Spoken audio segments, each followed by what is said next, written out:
Atos capítulo 9, a partir do versículo de número 1. Quem achou, diga amém. E Saulo, respirando ainda ameaças e mortes contra os discípulos do Senhor, dirigiu-se ao sumo sacerdote e pediu-lhe cartas para as sinagogas de Damasco, a fim de que se encontrasse alguns daquela seita, quer homens ou quer mulheres, os conduzissem presos a Jerusalém.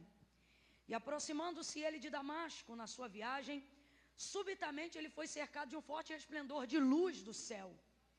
E caindo por terra ouviu uma voz que lhe dizia: Saulo, Saulo, por que me persegues? O que a voz dizia, gente? Saulo, Saulo, por que me persegues? Diga de novo: Saulo, Saulo. Só isso. Amém. E ele disse: quem és, Senhor?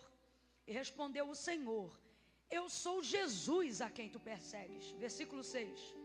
Agora levanta-te e entra na cidade, e lá te será dito o que te convém fazer. E os homens que iam com ele pararam espantados, ouvindo uma voz, mas não vendo ninguém. Então Saulo levantou-se da terra e, abrindo os olhos, não via coisa alguma. E guiando-o pela mão, o conduziram para Damasco. E você diz amém. Senta dando glória a Deus aí. Oh, aleluia. Aleluia. Só para te contextualizar bem rapidinho, redobre a sua atenção. Redobre a sua atenção. Só para te contextualizar. Saulo é um homem que está fazendo exercício da sua cidadania romana. E você sabe que Roma é contra a igreja. Logo, ele é um agente para combater o crescimento da igreja naquela ocasião. Fora isso, ele mesmo vai confessar um pouco mais para frente que também na condição de judeu, mesmo exercendo sua cidadania e serviço em Roma, ele pertencia à classe dos fariseus, ou daqueles que zelavam pela lei com o máximo rigor. Então, numa linguagem pejorativa, não que isso que eu vou falar agora seja pejorativo, mas infelizmente o uso dessa palavra caiu para uso pejorativo de uns, 10 anos para cá, que é a palavra religioso, né? Religioso não deveria ser uma palavra que deveria ser vista com tanta coisa ruim, né? Mas infelizmente ficou, então é mais fácil para a gente entender. Então ele era extremamente religioso e extremamente criterioso quanto ao seu serviço romano.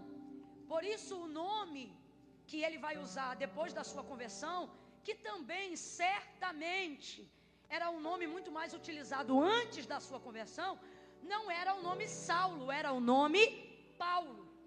Porque Saulo é a variação do seu nome para o hebraico. Qual é a variação do seu nome para o hebraico? Vamos lá, gente. Qual é a variação do seu nome para o hebraico? E ele, na verdade, está no exercício de sua cidadania romana e não judaica.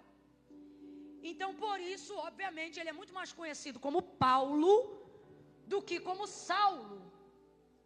Tanto é que quando você vai ler o texto, escrito no grego, não que eu leia o grego, quem me dera, mas através do estudo a gente vai compreendendo uma coisinha e outra.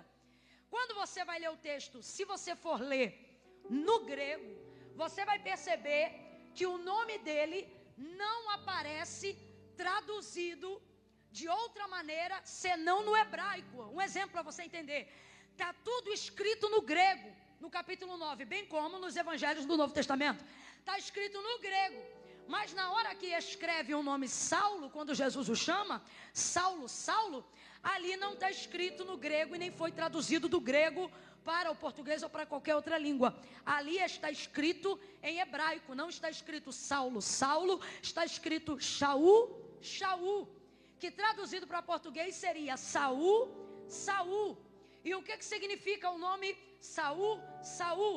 Pedido foste a Deus. Então eu vou te perguntar, o que significa o nome Saul?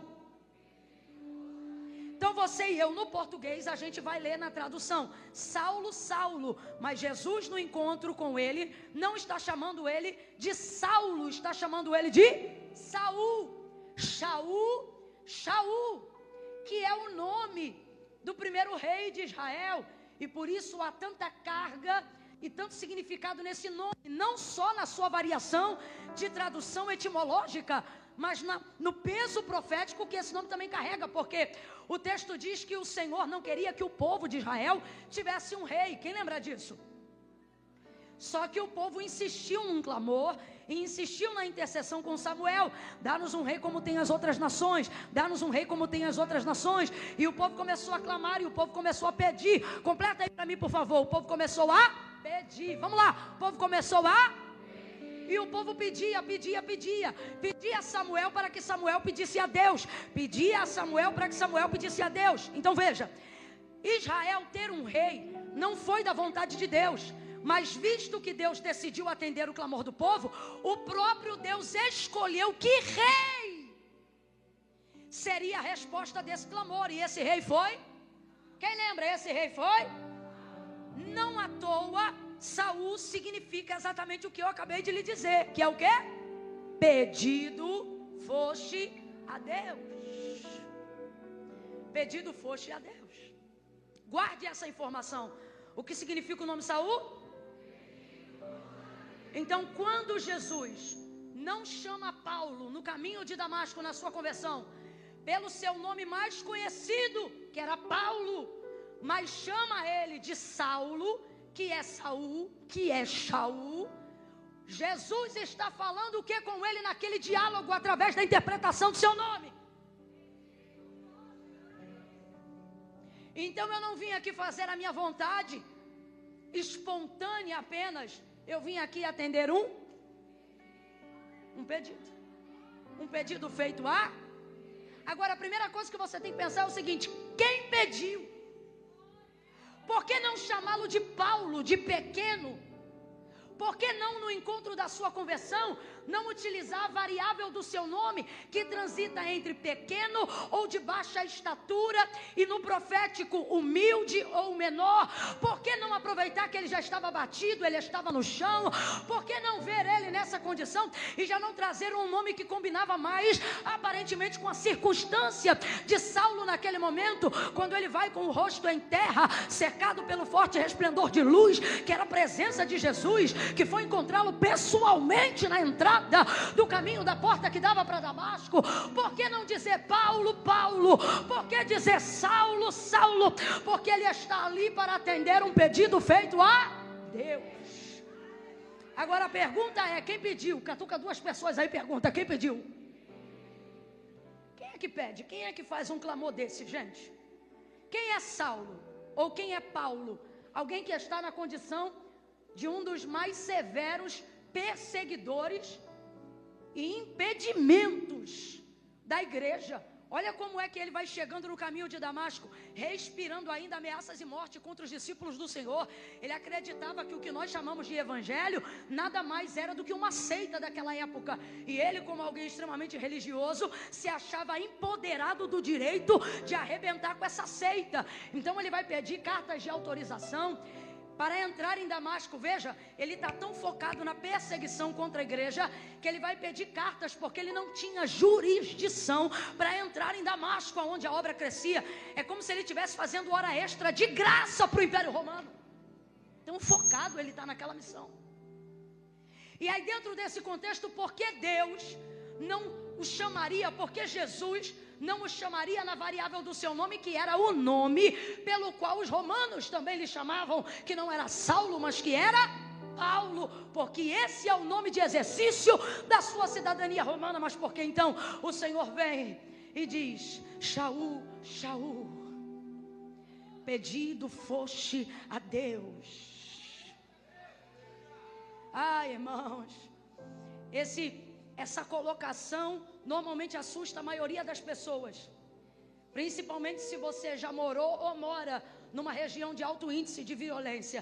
Se alguém chegar perto de você e falar assim: fulano está perdido, você já sabe o que isso significa. Ou você nasceu rico de berço e nunca entendeu essa linguagem. Rico de berço, glória a Deus. Eu sou do Rio de Janeiro, e se alguém chegar para você e falar: fulano, ciclano está perdido, é a mesma coisa de dizer: está perdido, perdeu a vida, alguém o jurou, alguém o pegará, ele pagará por algo que fez. Só que a maneira como o Senhor anuncia isso na conversão de Saulo no caminho de Damasco não é de uma maneira desesperançosa, mas é de uma maneira nova, que aponta para um novo caminho de vida. Deus está chamando ele por um nome que ele não era comumente chamado, por dois motivos. Primeiro, eu não estou te chamando pelo nome da tua reputação, eu estou te chamando pelo nome da tua origem. Eu conheço a tua essência. Todas as vezes que Deus for encontrar com você, todas as vezes que Ele quiser te dar um novo rumo e uma nova direção para a tua vida, a quantidade de seguidores do teu Instagram não vai impressionar Deus. A quantidade de métodos que você aprendeu para estabelecer contratos, empresas, não vai impressionar Deus. Quando Deus chama um homem, Deus não visita a reputação desse homem, Deus visita seu caráter, Deus visita a sua essência.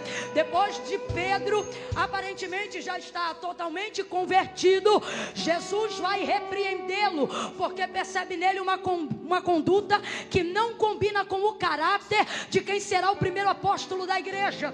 E então Jesus, trazendo a revelação da sua entrega no Calvário, vai dizer como ele vai se entregar e como o Filho do Homem vai padecer. Nessa hora, Pedro, ao ouvir essas palavras, ele vai dizer: Senhor, não faça isso contigo mesmo. E aí o Senhor Jesus vai dizer para ele: para trás de mim, Satanás, tu que me serves de escândalo. O Senhor não está falando com Pedro, está falando com o diabo que usa ele naquele momento, porque para o Senhor a essência predomina mais do que aquilo que a boca quer dizer. Você se lembra de quando o Senhor mandou Samuel ir à casa de Jessé o belemita, dizendo para ele que dentre os seus filhos ele tinha um rei voltado para a aparência, lembrando-se de Saul. Samuel vai olhar para Abinadab, para Eliabe, para Samar, e ele vai pensar: certamente está diante de mim um ungido do Senhor. Mas a voz do Senhor vai bradar no coração de Samuel e vai dizer para ele: não te atente para a aparência, não olhe para a estatura, porque eu, o Senhor, não vejo como vê o homem.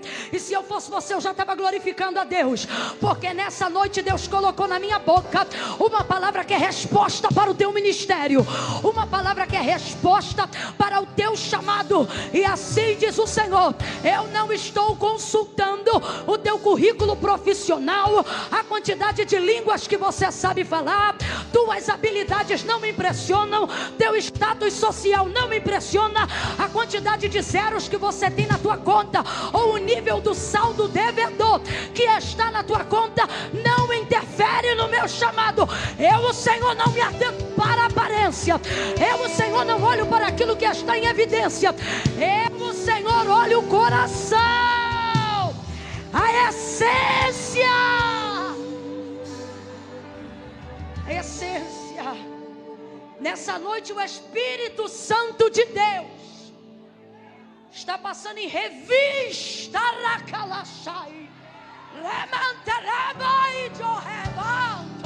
Ele está passando aqui, e eu não estou falando isso porque eu quero ouvir glória a Deus, não. Eu estou falando porque Ele está dizendo: eu estou passando em revista corações e ministérios.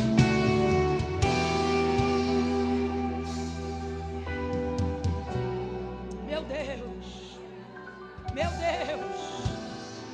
Chamou 2 vezes para despertá-lo. Poderia ter dito: Saulo, por que me persegues apenas uma vez? Mas chamou 2. Chamou quantas vezes? Bora, chamou quantas vezes? Faz-me lembrar quando ele entrou na casa de Lázaro e Marta estava distraída em muitos serviços, lembra?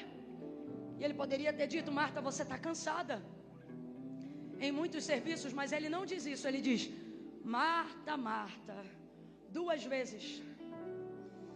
Alguém pode pensar: nossa, como Deus me prova.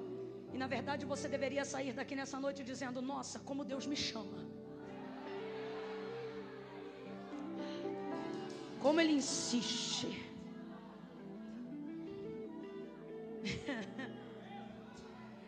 Nenhuma das desculpas que você tem dado para Deus vão convencê-lo a deixar de continuar chamando o teu nome para aquilo que Ele te escolheu para fazer. Pedido foste a Deus. Quem eu vejo pedindo aqui? Quem eu vejo pedindo aqui? Não está no texto de Atos 9, mas eu vejo na Bíblia. Eu vejo a igreja clamando por Saulo, por Paulo. Por que, Camila, que você vê a igreja? Porque os últimos apóstolos, ou os fundadores da igreja primitiva, foram aqueles que caminharam ao lado do próprio Senhor Jesus. Foi uma mentoria direta. E o que Jesus ensinava para eles? Jesus não ensinava a revidar, mas a resistir. Você não vai ver Jesus dizendo: acabe com seus inimigos, destrua seus inimigos, mate os seus inimigos. Não, o que você vai ouvir Jesus ensinar a esses discípulos que se tornariam a futura igreja dele aqui na terra é: se te baterem um lado, dá um soco nele. Foi isso, gente, que Jesus ensinou? Se te ferir de um lado da face, oferece a outra. Oferece a outra. Oferece a outra. É muito difícil isso, gente. Oferece a outra. Aí ele vai ensinar essa igreja a orar. E na hora de ensinar essa igreja a orar, ele não ensina essa igreja a subir monte, bater pé no chão e dizer: dá de espada neles. Ele não ensina essa igreja a entrar para dentro do quarto e marchar e dar ordem em anjo, como se anjo obedecesse oração. Deus vai lá e desfaz. Ele dará ordem aos anjos ao vosso respeito. Você não manda em anjo. Eu não mando em anjo. E ele não ensinou nada disso. Olha o que ele ensinou. Quando vocês forem orar, orem assim pelos vossos inimigos. Ele disse: amai os vossos inimigos, intercedam por aqueles que vos perseguem. Pastor Hernani Santos tem uma frase que eu amo. Ele diz o seguinte no livro Corações Profundos, Revelações Profundas. Ele diz o seguinte: é impossível você ficar com raiva de quem você ora. E eu fiz o teste e é verdade. É impossível você nutrir ódio, mágoa, ressentimento de quem você torna alvo da tua súplica. Rapaz, é uma parada tão doida, tão doida, tão doida, que tu começa orando com ódio, tu começa orando com raiva, no final tu está com compaixão do miserável, achando que ele merece mais do que você, da bondade, da misericórdia de Deus. O Espírito Santo te envolve numa súplica, e quando você vê o ódio, não tem mais, a mágoa não tem mais. Guarde isso, você não gravar mais nada do que eu vou falar daqui para frente. É impossível você sentir raiva de quem é alvo da sua oração. Então, é uma orientação de Jesus. Ele disse: orai por aqueles que vos perseguem. Paulo era o que, gente? Ele era o que, gente? Abre essa boca em nome de Jesus. Ele era o que? Então você consegue imaginar essa igreja que foi discipulada por Jesus, esses pastores, esses apóstolos, esses ministros que foram discipulados e mentorados pelo próprio Filho de Deus em pessoa. Você consegue imaginar eles fazendo reuniões e dizendo: Jesus, vai lá, mata ele. Vocês conseguem imaginar isso? Alguém aqui consegue imaginar tamanha loucura? Você acha que esta igreja, quando se reúne para orar, levando em consideração a perseguição da igreja, você acha que eles estão orando pelos perseguidores, pedindo Deus para matar, pedindo Deus para destruir? Você acha que alguém como Pedro, que negou a Jesus 3 vezes, está orando, pedindo Deus para destruir quem está perseguindo a igreja? Alguém que foi alvo da misericórdia, alguém que foi alvo da segunda chance. Muitas vezes, através da intercessão, no chamado, encontramos um caminho mais rápido pedindo Deus para matar, encontramos um caminho mais rápido pedindo Deus para destruir. E por que esse caminho nos parece mais rápido? Porque esquecemos da misericórdia que Deus exerceu sobre nós. Camila, eu não estou entendendo. Vai entender agora que eu vou falar rasgado. Você só acha muito difícil Deus quebrantar um coração de alguém que tenta te destruir, levantar a vida de alguém que faz de tudo para te abater, porque você esqueceu-se do quão misericordioso Deus foi na tua redenção. Você esqueceu-se do quão grandioso Deus foi quando decidiu perdoar os teus pecados, porque um pecador arrependido de verdade, quando ele tem consciência do que Deus o salvou, de onde Deus o tirou, da mentira, do engano, do abandono, da pornografia, da palavra pesada, torpe, ele não acredita que nada seja impossível para o Senhor. Então, ao invés de orar e dizer, mata, ele diz, prepara e converte. Se tu fizeste comigo, tu pode fazer com qualquer um na minha casa. Se tu fizeste comigo, nada é impossível para o Senhor fazer na minha família. Levanta a tua mão que eu estou sentindo graça de Deus. Receba súplica, receba poder para interceder, não para escolher o caminho mais rápido da morte, mas para escolher o caminho que vale a pena, o caminho da vida. Ao invés de dizer prepara e leva, a partir de hoje você vai orar, salva e faça dele um obreiro, salva e faça dela uma pregadora, salva e faça dele um pastor, salve e faça dele um ministro. Vida!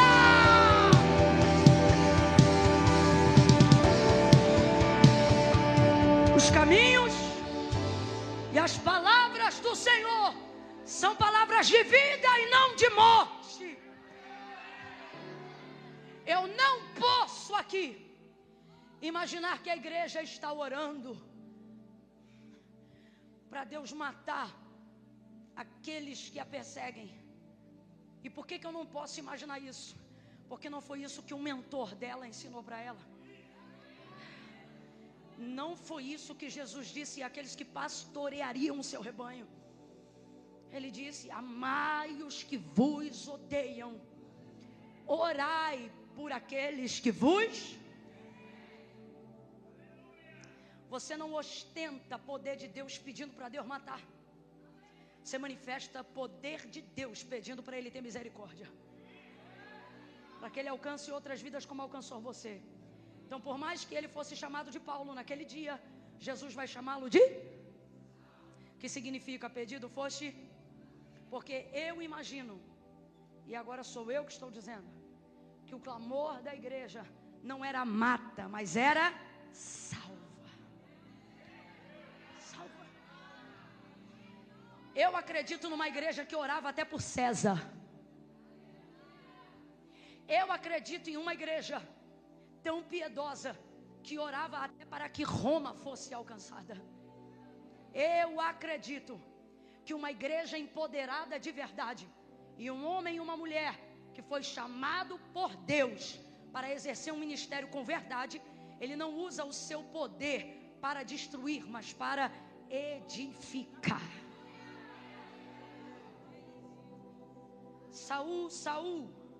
Shaul, pedido foste a Deus, pedido foste a Deus. Agora, Camila, eu estou vivendo uma situação, irmãos, eu não planejei pregar isso que eu estou pregando agora, acredita? Não planejei. Mas é noite de resposta para intercessores aqui nessa noite. Para gente que precisa aprender a usar a unção que Deus deu, a direção que Deus está dando. Mas Camila, como eu vou pedir? Como eu vou pedir por alguém que não quer ser pedido? Só que você não pede para quem precisa ser pedido, você pede para quem tem autoridade para receber pedido. Mateus capítulo 15, versículo de número 21 e diante, o texto vai narrar a história de uma mulher cananeia que, sabendo que Jesus ia passar pelas cercanias de Tiro e Sidom, saiu correndo atrás dele. E o texto diz assim, gritando pelas cercanias, ela clamava, Senhor, filho de Davi, tem misericórdia de mim, que minha filha está miseravelmente endemoniada. Senhor, e ela gritava sem parar. E os discípulos começaram a ficar constrangidos, porque o texto revela que Jesus queria passar em secreto naquele lugar. Só que essa mulher gritava, Senhor, filho de Davi, tem misericórdia de mim. E eu queria que você desse atenção ao clamor dela. Veja, ela não diz, Senhor, tem misericórdia da minha filha, mas ela foi lá buscar pela filha, porque quem estava endemoniada? A filha. E você conviver com uma pessoa sobre posse e domínio completo de demônios, é a mesma coisa que conviver com a morte, com perigo diário. Então ela queria viver essa libertação. Através da libertação da filha dela, ela também ficaria livre, porque nem todos os demônios prendem você. Às vezes a única maneira de prender você é prendendo quem você ama. Então ela clamava. Agora quem clamava era ela, não era a filha, porque a filha estava endemoninhada. Quem ainda está comigo, diga amém. Responda com inteligência. O Senhor responde clamor de endemoniado? Gente possessa por demônios ora?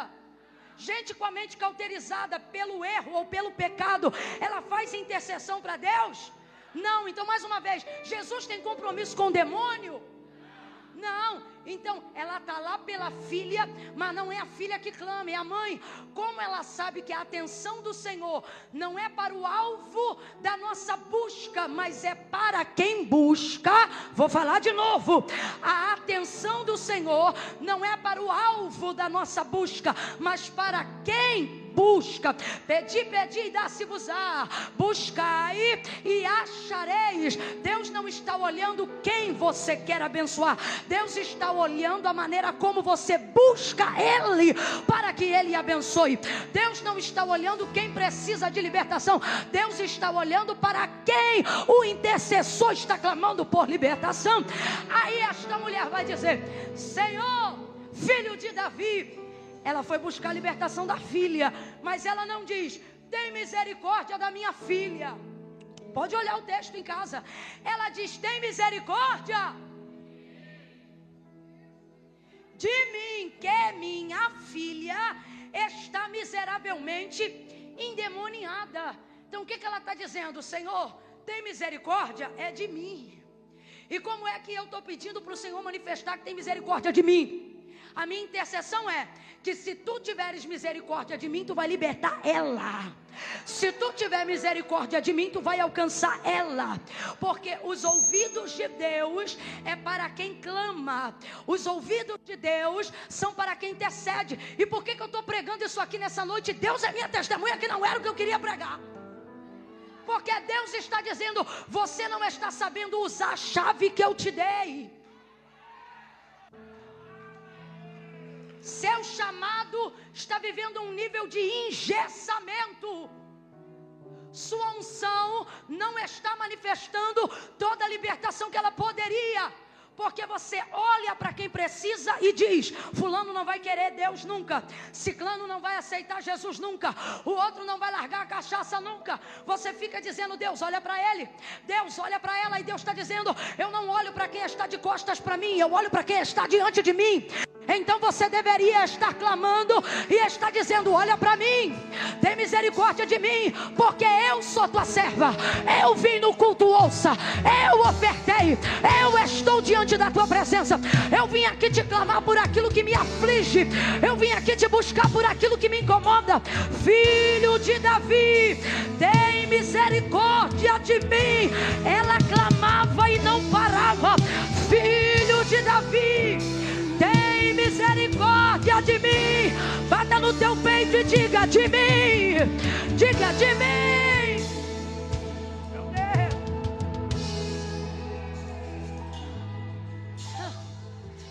Logo, não importa se o outro está xingando Deus, se o alvo da minha recuperação ou de quem eu desejo que Deus salve, logo, não importa se o outro está batendo o pé no chão e fazendo o trabalho contrário, dizendo: crente, eu não vou ser nunca. Deixe ele fazer o que quiser fazer. Deixe falar o que quiser falar. Guarde isso no seu coração. Compromisso de Deus não é com aquilo que as pessoas falam com os outros, mas é para com aqueles que falam com Ele. Então Ele está dizendo: teu problema e o meu problema é que a gente dá muito ouvido para o que os outros dizem e pouca fala para o que Deus quer ouvir de nós. Pare de dar ouvido aos endemoniados. Pare de deixar os endemoniados roubarem a tua paz. Pare de deixar os alcoólatras minarem a tua fé. Pare de deixar os prostituídos rasgarem as tuas vestes sacerdotais. Deus está dizendo: você está dando muito ouvido ao que eles dizem e pouca fé ao seu clamor. Ah, Senhor, olha para ele, olha para ela, pois a partir de hoje ele está dizendo: tu vai orar, olha para mim. Olha para mim e salva esse homem, porque eu amo ele. Olha para mim e resgata esse filho, porque eu acredito na tua palavra. E o diabo vai dizer: teu filho não vai sair do tráfico, não. Ele é um rebelde. Só que você vai dizer: eu não estou falando com você e nem com meu filho. Eu estou falando com quem manda em você. Manda no meu filho, manda na terra, em tudo que existe e em tudo que há. Este é o clamor da igreja. A igreja fala a Deus. Eu vou falar algo que Deus tem colocado no meu coração de maneira muito forte nos últimos 3-4 meses desse ano. Gastamos muito tempo falando de Deus e pouco tempo falando com Deus. Você fala de Deus lavando louça, você fala de Deus arrumando casa, você fala de Deus no ônibus, no carro, no telefone, no WhatsApp. Você fala de Deus escrevendo, fala de Deus falando, fala de Deus cantando. E você acha que se você está falando, Deus está ouvindo e está tudo certo. Só que Deus me trouxe hoje aqui para dizer: uma coisa é você falar de mim para os outros, outra coisa é você falar comigo. Tudo, olha para cá. Tudo que você sabe sobre Deus não determina seu nível de poder e de unção. Não é o quanto você sabe que Ele é capaz de fazer que faz Ele fazer. É o quanto você é capaz de colocar diante dEle o que você precisa, deseja e quer que Ele faça. Falamos de Deus o dia inteiro. Acordamos e damos a Ele os nossos primeiros pensamentos. Até aqueles que estão com dificuldade de orar e se sentem atormentados pela culpa de não estarem orando, ainda em sofrimento estão diante de Deus o tempo todo. Mas por quê? Que mesmo tendo Deus em seus pensamentos, tendo Deus em suas conversas, sua vida não é transformada, mas ela vive num looping repetitivo de depressão, queda, aí pseudo avivamento, cai de novo, parece um eletrocardiograma. Você não tem estabilidade espiritual. E por que isso se dá? Porque você aprendeu a ouvir falar sobre Deus e você também aprendeu a falar sobre as coisas que Deus faz, mas o último estágio é o mais difícil. Qual?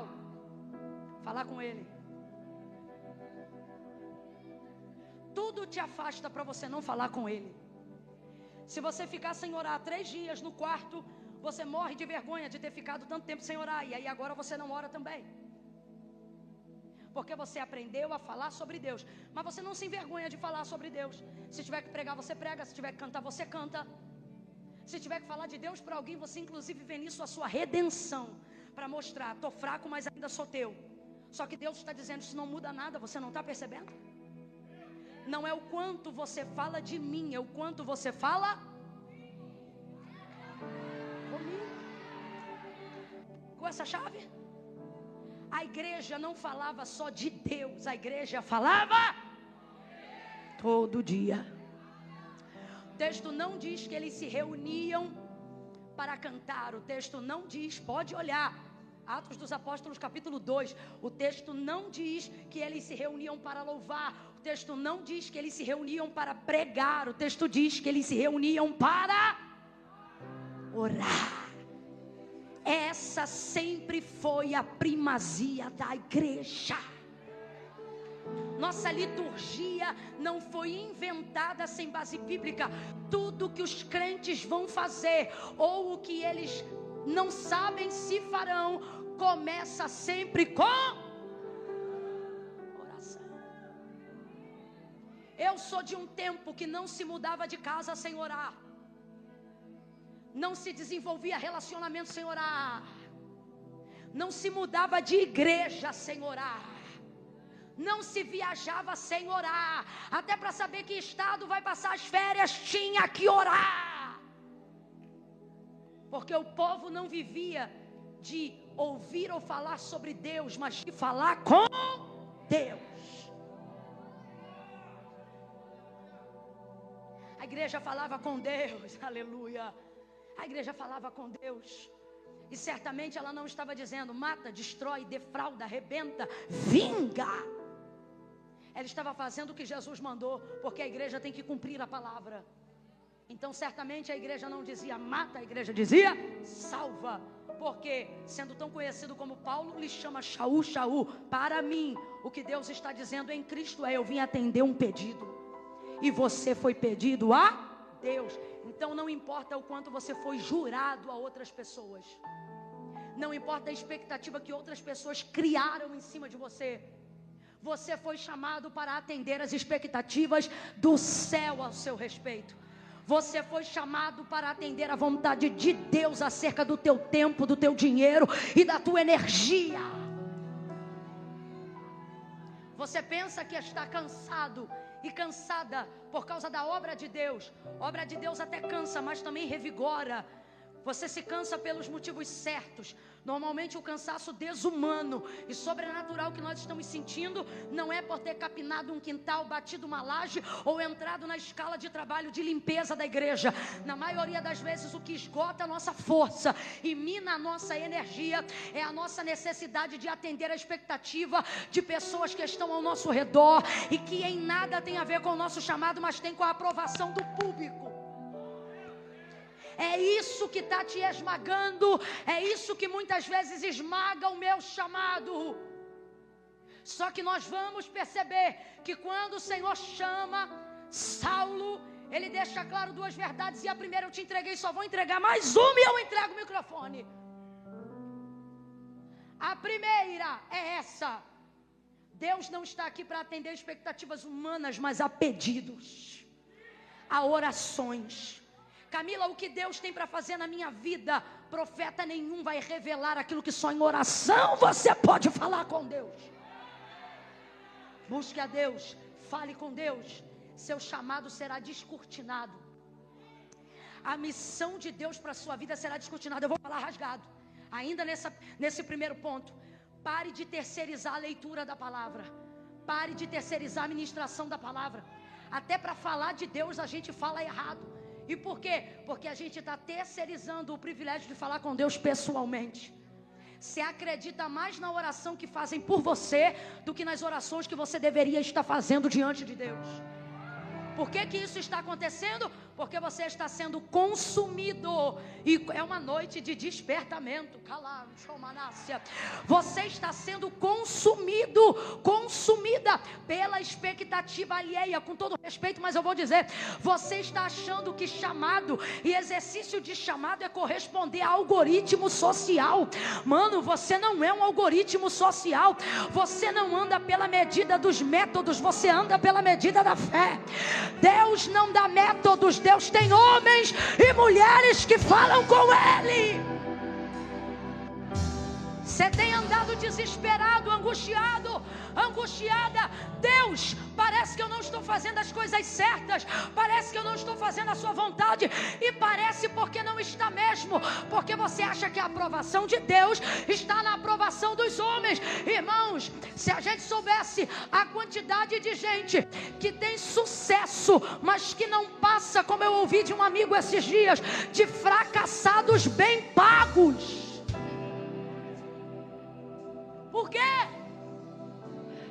Porque não está entendendo a necessidade de voltar a falar com Deus. Se você é crente e não está falando com Deus, você está afastado. E enquanto você achar que continua crente só porque está na igreja, você não vai corrigir esse ciclo de afastamento.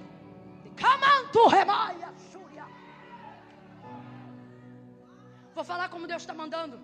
Não bebeu, não caiu, não fumou, não prostituiu. Mas a tua condição circunstancial é equivalente à condição de quem pratica a mesma coisa. Por quê?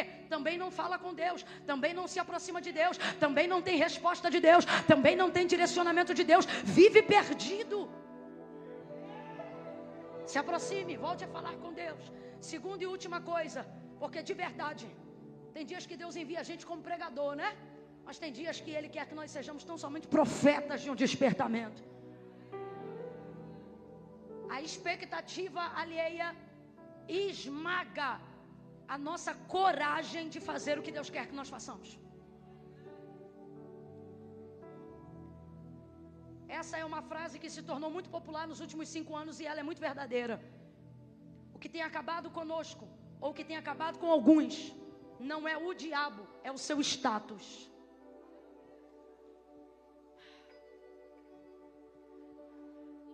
Seu medo de ser desaprovado pelos homens,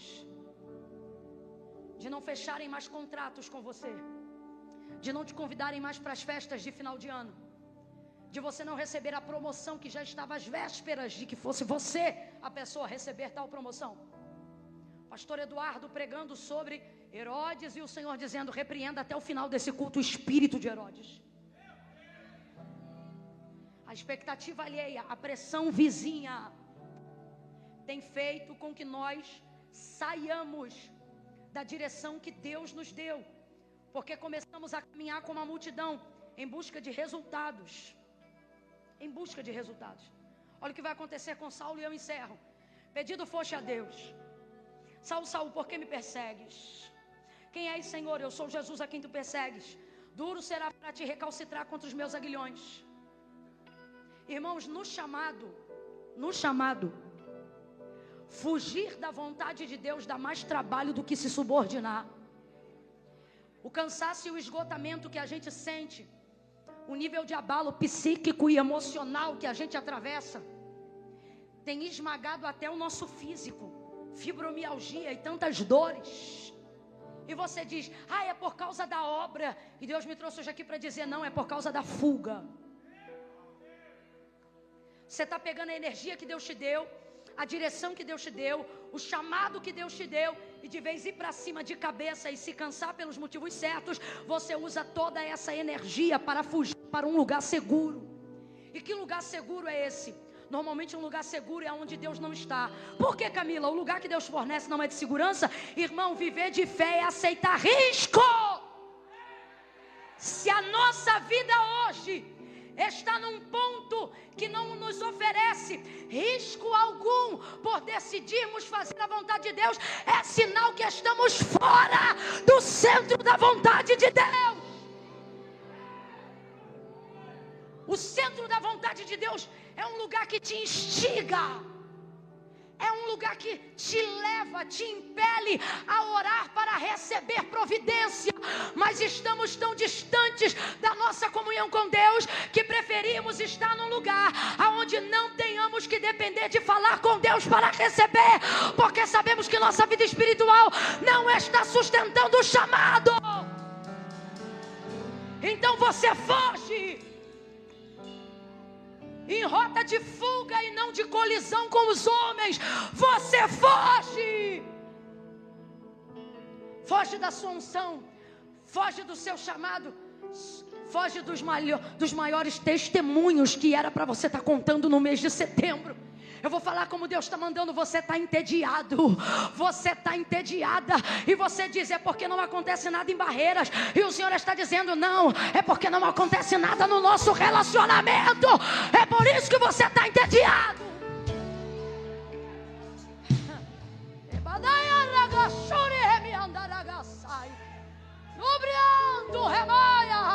Terra, remanto que levaia só. Eu sei, seria tão top se Deus me entregasse hoje algumas palavras, algumas revelações, algumas coisas. Só que eu penso que talvez Deus não esteja fazendo isso, não porque não seja bom, não porque não seja maravilhoso, mas para que você não saia daqui achando que o que você precisa começa aqui e termina aqui. Deus está dizendo: pode até começar aqui, mas só vai terminar quando tu voltar para o quarto.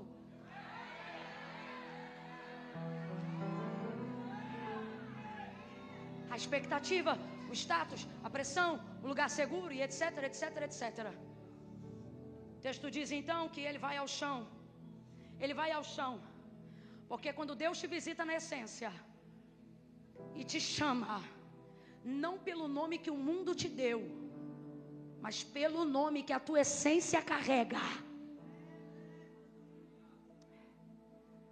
Você não vai ao céu, você vai ao chão. Agora, encontrar-se com Deus provoca isso. Você entra indo ao chão. Mas como é que foi que Saulo saiu? O Senhor lhe disse: levanta-te. Aleluia. Aleluia. Aleluia. Oh, aleluia. Eu estou sentindo uma graça de Deus tão grande aqui. Deus está dizendo assim: o medo que você tem de mim e do que eu vou fazer vai se provar quando você me encontrar. Você queria que eu falasse ao contrário, né? Mas não, eu vou falar a verdade. O medo que você está sentindo de mim, diz o Senhor, vai se provar em alguns aspectos quando você me encontrar. Eu realmente vou te confrontar. Eu realmente vou abater algumas coisas que eu não tolero mais na sua conduta. Eu realmente vou frear alguns projetos que você iniciou, mas que eu nunca aprovei. E isso pode vir a te abalar financeiramente, relacionalmente, pessoalmente, emocionalmente. Mas Deus está dizendo: tu vai se curvar diante de mim, mas eu te coloco de pé antes de te enviar, e tu não vai cair nunca mais. Deus disse para ele: levanta, levanta, levanta, levanta e entra na cidade, porque lá te será dito o que te convém fazer. Ele está dizendo: nunca mais tu vai ficar perdido. Tu vai levantar e vai saber o que tem que fazer. Vai levantar e vai saber onde tem que entrar. Vai levantar e vai saber aonde você tem que ir. Eu vou te dar uma direção que te leva.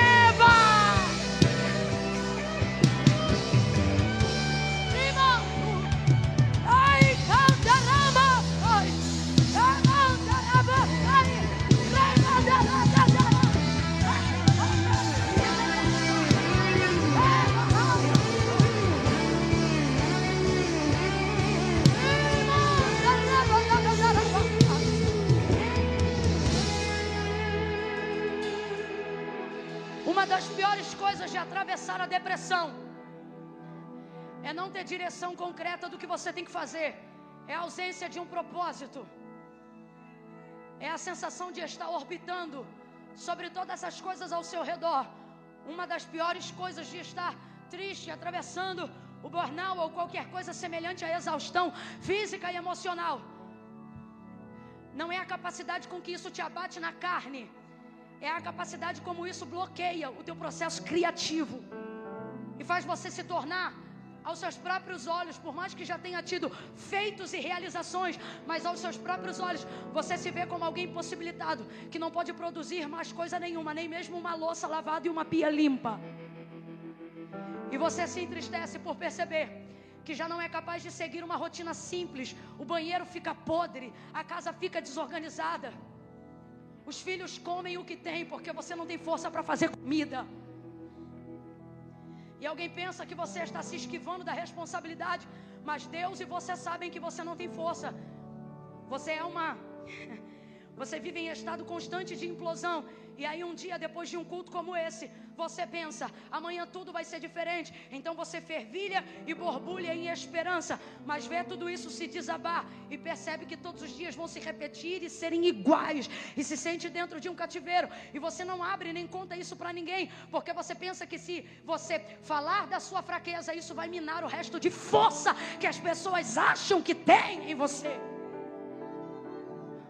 Orbitando sem propósito, você descobre que o pior não é a dor da fibromialgia, não é a tensão muscular, não é o desemprego, a ausência de uma carteira assinada ou a falta de um CNPJ. Você descobre que o pior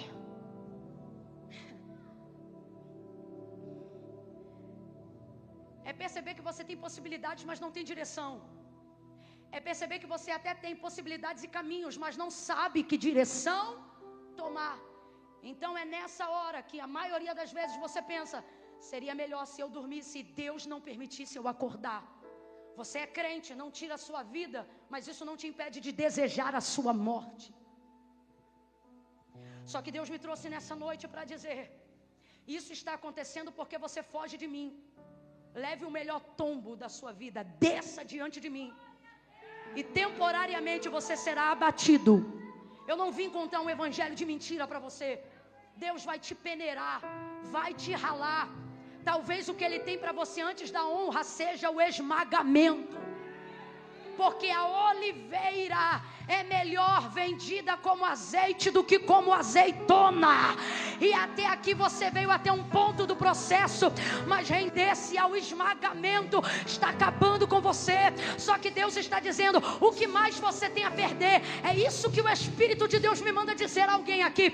O que mais você tem a perder? E eu vou dizer: o status. E é por isso que você não se rende, para que seus filhos não vejam como você está, que seu marido não veja como você está, para que o seu orgulho não veja como você está.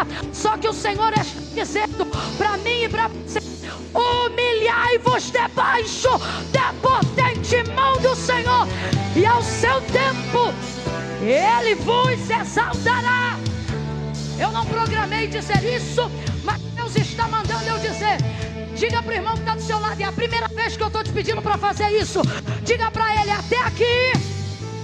Grita para ele, diga: até aqui você foi azeitona, agora você será azeite. Diga: até aqui. Diga: até aqui você foi uva, mas agora você será vinho. Deixa ele esmagar, desça diante dele, te humilhe diante dele.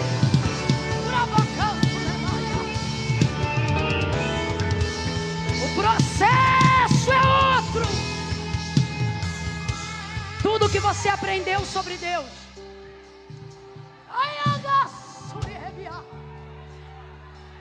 tudo que você conheceu sobre Deus até hoje, te trouxe até aqui. Olhe para mim, olhe para mim, olhe para mim.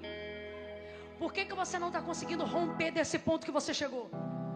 Porque você quer usar todas as ferramentas que você já viu Deus usar, que te trouxeram até aqui. Só que Deus está dizendo que tudo que te trouxe até aqui não te serve para te levar para mais lugar nenhum. Daqui para frente é rendição. Esmagado no chão. Agora veja, as pessoas adoram dizer que o Senhor derrubou Saulo. Se ele derrubasse, a obra não seria feita. Porque não é por força nem por... é por decisão. Se ele tivesse derrubado Saulo, como a gente canta, como a gente prega, nada disso que eu estou pregando teria acontecido. Por quê? Porque isso não é verdade. Aí ele caiu do cavalo. Mano, nem cavalo tem no texto. Aí é conjectura. Se é para conjecturar, a gente pode conjecturar um monte de coisa. Vamos conjecturar a coisa certa? Cercado por um forte esplendor de luz do céu, prostrado disse: quem és, Senhor? Ah, mas o texto diz que caiu. Porque é a maneira que foi traduzida para desceu depressa. É a mesma colocação dita para Maria quando se dobrou ao joelho dele, que dava-se aos pés de Jesus. Seria a mesma expressão de Atos 9. Aí você diz assim: Camila, eu ainda tenho minhas dúvidas, então vamos acabar com as tuas dúvidas agora. O texto diz que ele é um soldado. Ele caiu de joelho dobrado, mão espalmada no chão. Isso é sinal de rendir? Será que um soldado não sabe qual é a posição de rendição diante de alguém que é maior do que ele? Segunda coisa, ele não descobriu saber quem era para se render depois. Ele sabia que quem estava diante dele era maior do que tudo aquilo que ele já conhecia. E isso era o suficiente para levar ele para a rendição.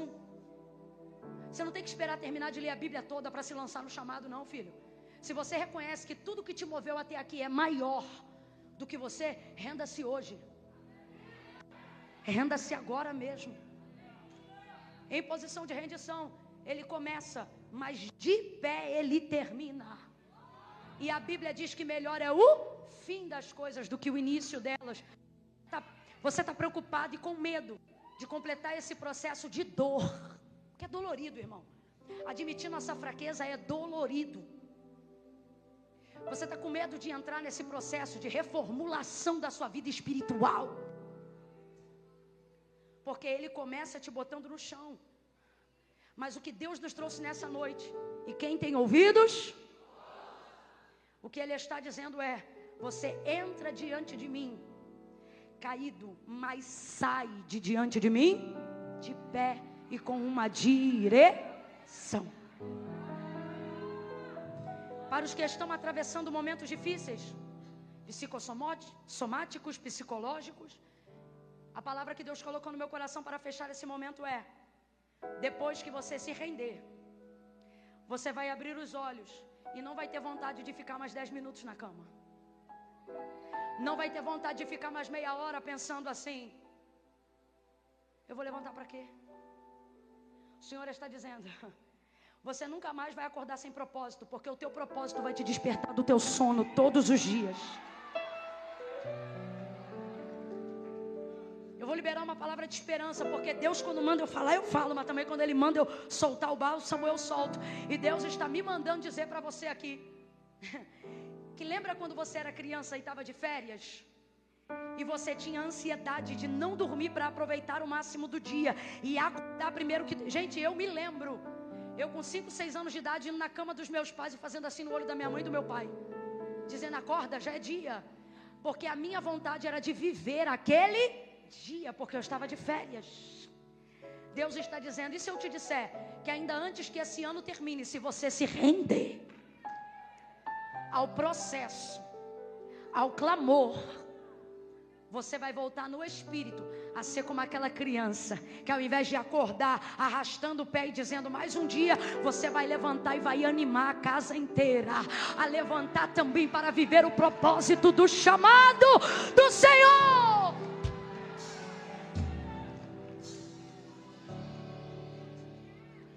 O Senhor deu a ele uma direção, e a direção era entrar na cidade. Que cidade? A cidade de Damasco. E foi lá que ele entrou. E foi lá que ele viveu tudo que Deus tinha para iniciar a obra na vida dele. Agora, encerre comigo e ouça isso aqui. Quando ele pediu cartas de autorização para levar preso o povo de Deus, ele pediu essas cartas para entrar aonde? Quem lembra? Qual era o nome da cidade? Quem lembra? Hã? Então responda com inteligência: aonde ele queria entrar? Aonde ele queria chegar? Só que quando ele chega perto de onde ele queria chegar, quem chega perto dele? Jesus.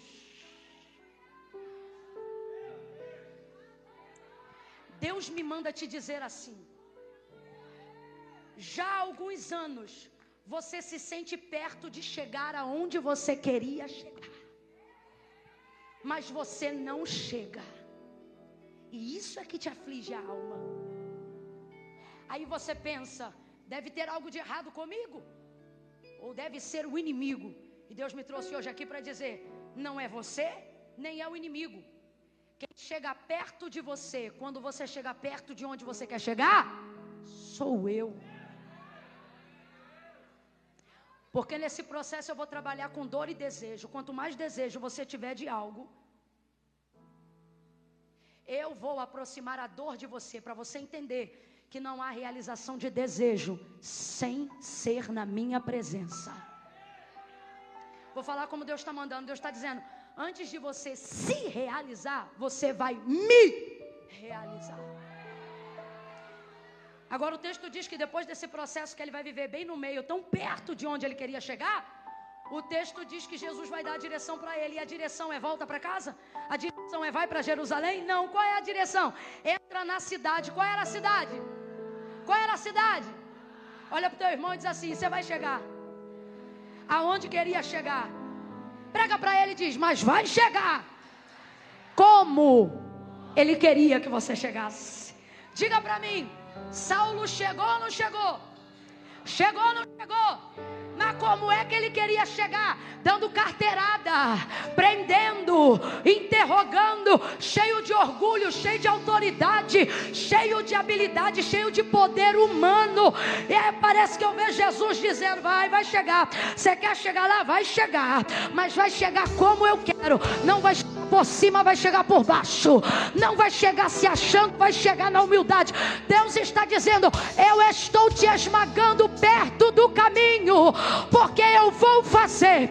Você vai chegar. Você vai chegar aonde você planejou chegar, mas chegará como Eu planejei que você chegasse. Vai chegar do meu jeito. Vai chegar do meu jeito. Vai chegar como o temperamento que eu vou trabalhar. Vai chegar como o jeito que eu vou trabalhar em você.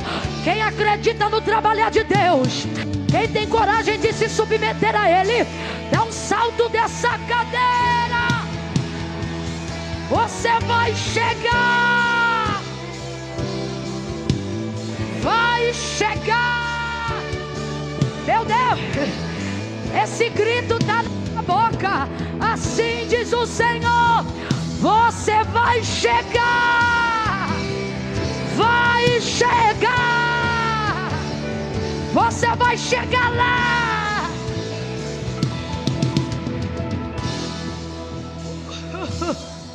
Aonde você sempre quis chegar, Deus me manda te dizer: você vai chegar. Você vai se ver lançando os livros que você se via escrevendo. Você vai chegar lá. Ei, você vai ainda se tornar um pastor de ovelhas. Você vai chegar lá. Deus me manda dizer: você vai chegar. Você utilizou de tantos recursos humanos, tantos recursos herodianos, para tentar chegar aonde você queria chegar. E tudo isso foi interessante porque te fez chegar bem perto. Completa para mim, por favor. Te fez chegar bem? Só que isso foi também o que te deixou doente. Porque pior do que saber que você não pode chegar é saber que você pode chegar, mas não.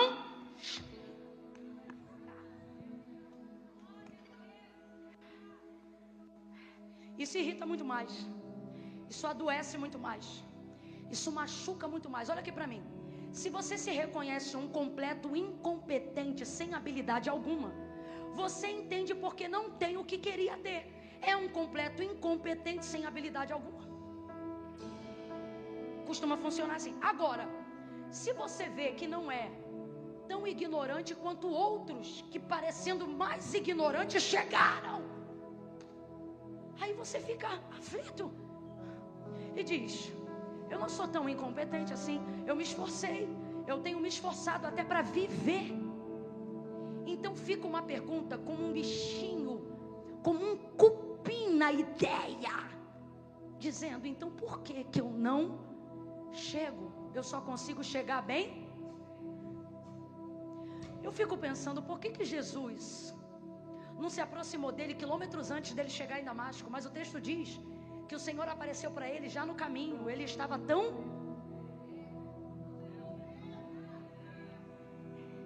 E é isso que tem nos adoecido. Ter chegado tão perto com os nossos esforços. Ter chegado tão perto com os nossos contatos. Ter chegado tão perto com as nossas habilidades. E agora, mesmo estando tão perto, só poder entrar depois do processo. Só poder entrar depois da conversão. Só poder entrar depois da metanoia. Só que Deus está usando essa palavra para dizer para nós o quê? Que Ele chegou. Chegou ou não chegou? Chegou ou não chegou? Chegou perto ou chegou na cidade? Chegou na cidade. O Senhor está dizendo: você vai chegar aonde você está perto, mas não vai ser como você planejou. Então a pergunta que Deus me manda fazer à igreja é: vai ficar se perguntando até quando? Ou vai sair daqui dizendo: Deus, eu vou entrar no teu como. Eu vou sair do meu quando para entrar no teu como. Eu quero orar agora. Porque uma coisa é a gente falar sobre Deus. Outra coisa, a coisa não muda quando a gente fala dele, a coisa muda quando a gente fala. Então nunca vá embora quando alguém começar a orar. É a hora que você deve redobrar a atenção. Nós vamos orar agora e vamos pedir assim: Senhor, nessa noite eu peço que o Senhor tire da minha mente o quando e revele para mim o como. Porque o quando só está me dando ansiedade, mas o como vai me dar a direção para entrar lá. Feche os olhos, curve a sua cabeça. Não ore agora, só me ouça. Feche os olhos, curve a cabeça. Não ore, só me ouça, de olhos fechados, me ouça. Veja qual é a área da sua vida que você se sente perto de chegar, mas não chega. Talvez seja a felicidade conjugal. Camila, quando eu penso que está tudo bem, a gente briga de novo, desaba tudo. A gente está sempre tão perto, se ama tanto, mas dá tudo tão errado. Então você vai entregar seu casamento. É a área que você chega perto, mas nunca se realiza. Talvez seja a educação dos seus filhos. Camila, às vezes eu penso que eu estou conseguindo implementar valores, princípios, mas daqui a pouco ele faz ou ela faz alguma coisa que quebra tudo e aquilo arrebenta a minha maternidade. Eu não sei, eu só estou dando uma dica para te ajudar a lembrar. Talvez seja o seu chamado ministerial mesmo. Você se sente próximo do exercício do ministério que o Senhor te confiou, do propósito que Ele te deu. Mas quando tudo parece que está abrindo, daqui a pouco tudo se fecha. Você está sempre tão perto, mas nunca chega. Tão perto, mas nunca entra. Pegue aí agora e traga uma área. Camila, eu tenho tantas. Por favor, de olhos fechados, me ouça. Traga só uma área, para que quando Deus responder por esses dias em setembro, você saiba que não foi coincidência, foi a consciência da sua oração. E você vai passar a continuar falando com Deus depois desse dia. Então traga aí agora na tua mente. Será que é a tua vida emocional? Camila, quando eu conheço alguém e penso que vai casar, que vai ser meu marido, me trai, vai embora. Eu não sei o que é, mas fale com ele agora. Qual é a área que você chega perto, mas não entra? Fala com ele agora. Agora pegue essa área e se esforce para fazer com Deus agora um pacto de submissão. Senhor, eu quero me render. Eu não quero mais tratar essa área com as minhas próprias habilidades. Eu não quero mais tratar essa área com a minha própria mente. Senhor, eu quero me subordinar, eu quero subordinar esse casamento, eu quero subordinar esse ministério, eu quero, pegue aquilo que estava perto, mas você não chegava, e subordine agora. Gente, isso não é brincadeira, isso é um pacto que você está fazendo com Deus. Você não vai poder mais falar como falava, agir como agia. Você vai ter que esperar Deus agir, e isso vai terminar de te esmagar, porque quem te ofendia não vai parar de ofender só porque você orou, não.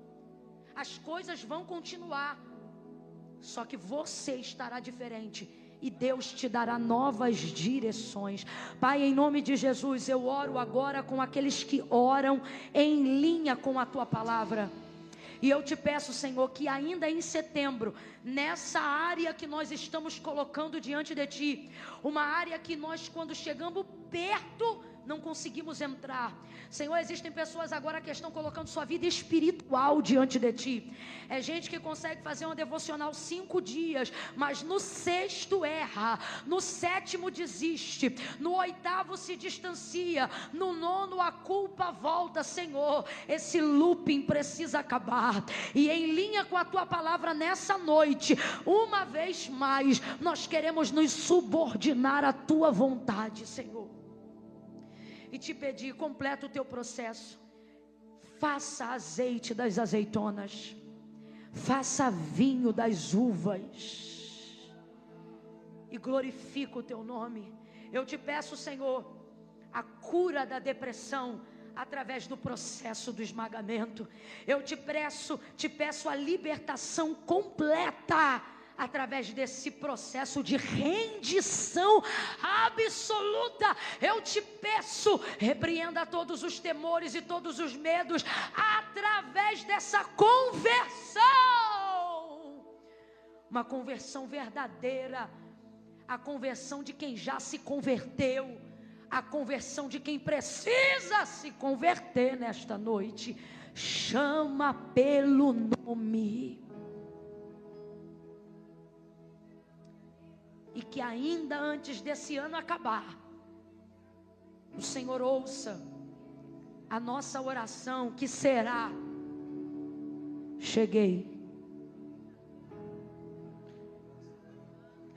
aonde eu queria, como Deus queria. Renova a esperança nessa noite. Renova a esperança e faz essa pessoa entender que ela chegou perto demais para desistir, perto demais para voltar atrás, perto demais para abrir mão desse sonho. Coloca ele dentro da cidade, coloca ela dentro da cidade, coloca os pés dele como tu colocaste os pés de Abraão em Canaã, coloca os pés dela dentro da geografia da sua realização, Senhor. Essa é a nossa oração, em nome de Jesus. Quem concorda, diga. Levante a sua cabeça. Aleluia. Pegue o seu celular agora. Não abra o WhatsApp, não abra a rede social, desbloqueie ele, só isso. Pegue o seu celular, se ele ainda tiver com bateria agora, desbloqueie ele. Você tem alarme? Serviço de despertador? Olha para mim. Pegou o celular? Quem tem celular, pega o celular. Vá no despertador. Você vai colocar qual é a hora marcada para depois dessa noite você falar com Deus de novo. Que horas você vai falar com Deus de novo sobre isso que conversamos hoje aqui? Que horas você vai falar com Deus de novo sobre isso que nós ouvimos aqui? Escolha um horário viável.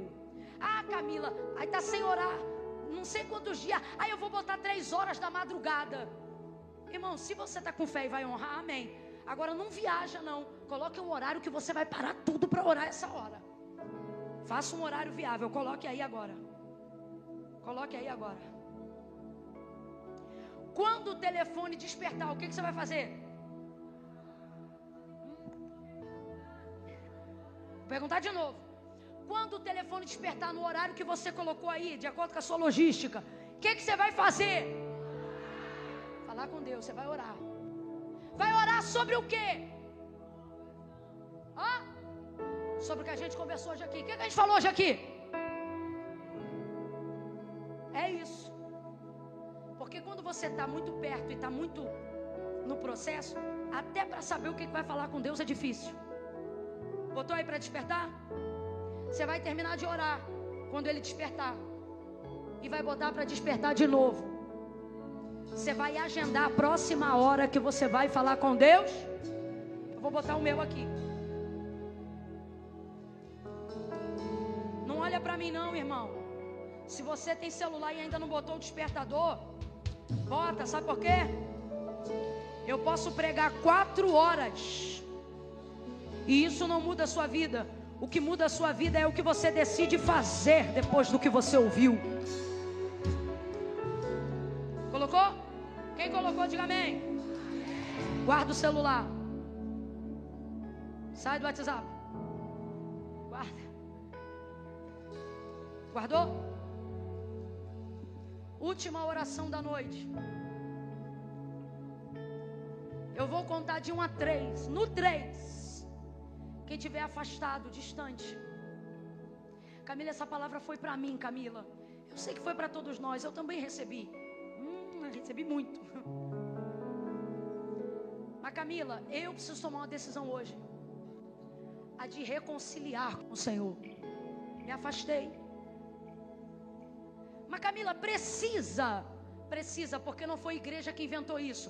Foi Jesus que disse assim, aquele que me confessar diante dos homens, eu também o confessarei diante do meu Pai que está no céu.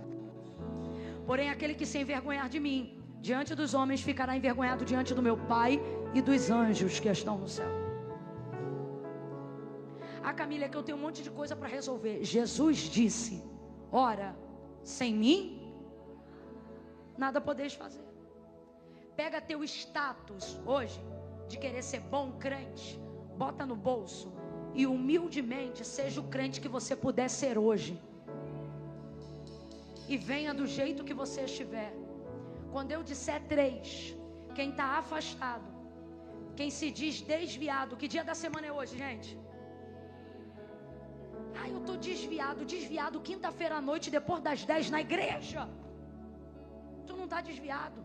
Era para tu estar em qualquer rocha de barreiras. Se você está aqui é porque você ama e tem temor.